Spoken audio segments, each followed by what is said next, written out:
அன்பு நண்பர்களே, அனைவருக்கும் அன்னை சமையல் உமாவின் அன்பான வணக்கங்கள். இன்றைக்கி அன்னை சமையலில் பார்க்க போகிறது சூப்பரான லஞ்ச் பாக்ஸ் ரெசிபி கருவேப்பிலை சாதம். அதுக்கு சூப்பரான சைட் டிஷ் தேங்காய் துவையல். வாங்க எப்படி செய்கிறதுன்னு பார்க்கலாம். 7 காஞ்ச மிளகாய், 1 டீஸ்பூன் உளுந்து, 1 டீஸ்பூன் கடலைப்பருப்பு,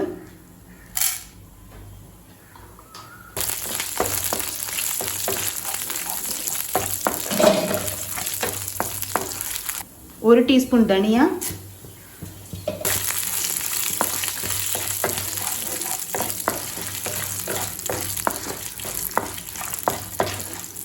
1 கைப்பிடி அளவு கருவேப்பிலை,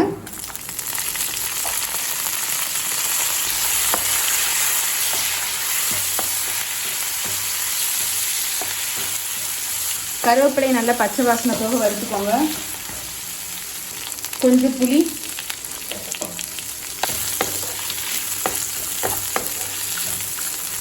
இப்போ கருவேப்பிலை நல்லா பச்சை வாசனை போக வதக்கியாச்சுங்க.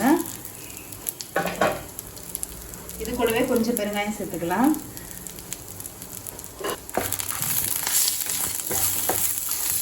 இது கொஞ்சம் நேரம் ஆறின பிறகு மிக்சியில் அரைச்சிக்கலாம். இப்போ மிக்சியில் எல்லாத்தையும் அரைச்சாச்சுங்க. இப்போ கருவேப்பிலை சாதம் ரெடி பண்ண ஆரம்பிச்சிடலாம். 1 டீஸ்பூன் கடுகு, 1/2 டீஸ்பூன் சீரகம், கொஞ்சம் கருவேப்பிலை, 2 காஞ்ச மிளகாய், கொஞ்சம் பெருங்காயம், 1 டேபிள் ஸ்பூன் வேர்க்கடலை,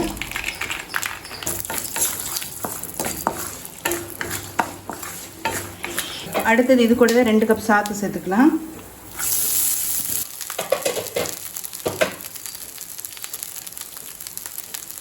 இப்போ நம்ம அரைச்சி வச்சுருக்க கருவேப்பிலை பொடி இது கூடவே சேர்த்துக்கலாங்க.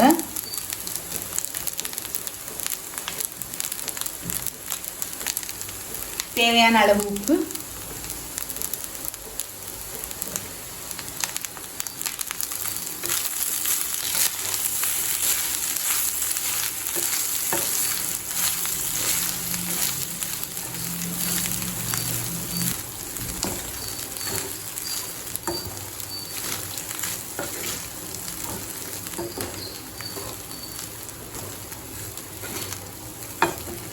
இது கூடவே கொஞ்சமாக நெய் சேர்த்துக்கலாம்.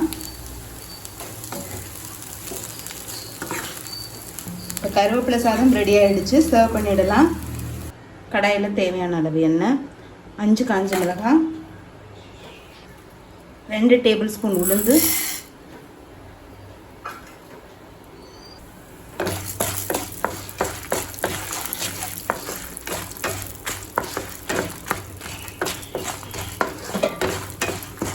உளுந்து நல்லா கலர் மாற வரைக்கும் வதக்கிக்கோங்க.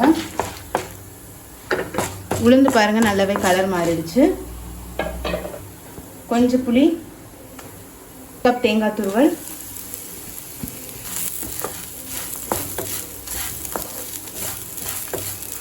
தேங்காயை சேர்த்துட்டு நல்லா வதக்கிக்கலாம்.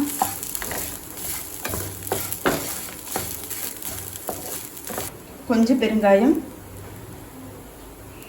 தேவையான அளவு உப்பு. தேங்காய் நல்லா வாசனை வர வரைக்கும் வதக்கியாச்சுங்க. இப்போ இது கொஞ்சம் நேரம் ஆறின பிறகு தேவையான அளவு தண்ணி சேர்த்து மிக்சியில் அரைச்சிக்கலாம். இப்போ எல்லாத்தையும் மிக்சியில் அரைச்சாச்சுங்க. தேங்காய் துவையல் ரெடி ஆகிடுச்சு. கருவேப்பிலை சாதம் கூட சர்வ் பண்ணிடலாம். இப்போ சுவையான கருவேப்பிலை சாதம் ரெடி ஆகிடுச்சு. அதுக்கு சூப்பரான சைட் டிஷ் தேங்காய் துவையல் ரெடி ஆகிடுச்சு.